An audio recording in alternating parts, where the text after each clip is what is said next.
এক সময় দেশটাকে বলা হতো মাছে ভাতে বাঙালি, এখন আর সেটা হয় না, এখন পোলট্রিতে বাঙালি। সেই মাছ এখন আর পাওয়া যাচ্ছে না। দেশে মাছ উৎপাদন করতে হবে, মাছের উৎপাদন বাড়াতে হবে, সেই লক্ষ্যে কাজ শুরু করেছিলেন আমার নেতা শহীদ প্রেসিডেন্ট জিয়াউর রহমান সাহেব।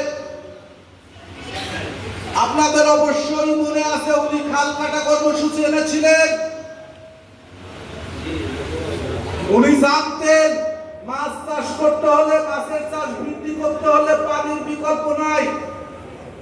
আর সেই লক্ষ্যে ওনার 19 দফা কর্মসূচিতে খাল খনন কর্মসূচি ছিল। বিশেষ করে উনি তাইওয়ানের যে মাছের যে উৎপাদন ব্যবস্থা সেটা দেখলেন। সেটা দেখার পর এই দেশে এত ঘন জনবসতি, এদের মাছ উৎপাদনটা বাড়াতে হবে, সেই লক্ষ্যে উনি সময় উপযোগী সিদ্ধান্ত নিয়েছিলেন। আর নগরকান্দা ফরিদপুরে মাছ উৎপাদন শুরু হয়েছিল আমার নেতা জননেতা কে এম ওবায়দুর রহমান সাহেব যখন এই দপ্তরের দায়িত্বে ছিলেন। মাননীয় মৎস্য ও পশুপালন মন্ত্রণালয়ের দায়িত্বে ছিলেন, তখন নগরকান্দা ফরিদপুরে এই মাছ চাষের একটা বিপ্লব ঘটেছিল ওনার হাত দিয়ে। আজকে ওনার মেয়ে, সুযোগ্য মেয়ে নগরকান্দা সালদার দায়িত্বে আছেন বাংলাদেশ সরকারের পররাষ্ট্র প্রতিমন্ত্রী। উনি বিগত 5-6 মাসে এই নগরকান্দার উন্নয়নের দ্বারা এমন স্তরে নিয়ে গেছেন যে আমরা মনে করতেই পারি আগামী 2 বছরের মধ্যে নগরকান্দা সালদার সমস্ত উন্নয়ন কর্মকাণ্ড ইনশাআল্লাহ বিপুলভাবে আগায় যাবে। ঘোষক আমার নামটা বলার সময় পরিচয়টা একটু হাইড করেছে। আমিও কিন্তু মৎস্য চাষী, আমারও মৎস্য প্রকল্প আছে।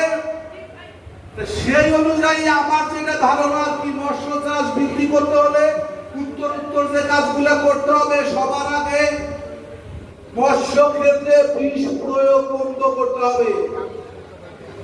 আমরা যারা পুকুরটা ক্লিয়ার করার জন্য বিষ প্রয়োগ করি, আমরা দেখেছি ওর মধ্যে অন্যান্য অনেক বেশি প্রজাতি মাছ ওগুলো মারা যায়, এভাবে মাছটা বিলুপ্ত হচ্ছে।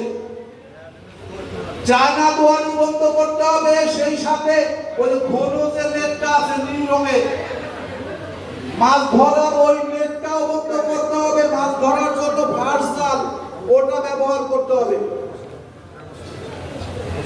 পানির প্রবাহ ঠিক রাখতে হবে, আর সেটা একমাত্র খাল খনন কর্মসূচি বাস্তবায়নের মাধ্যমেই সম্ভব।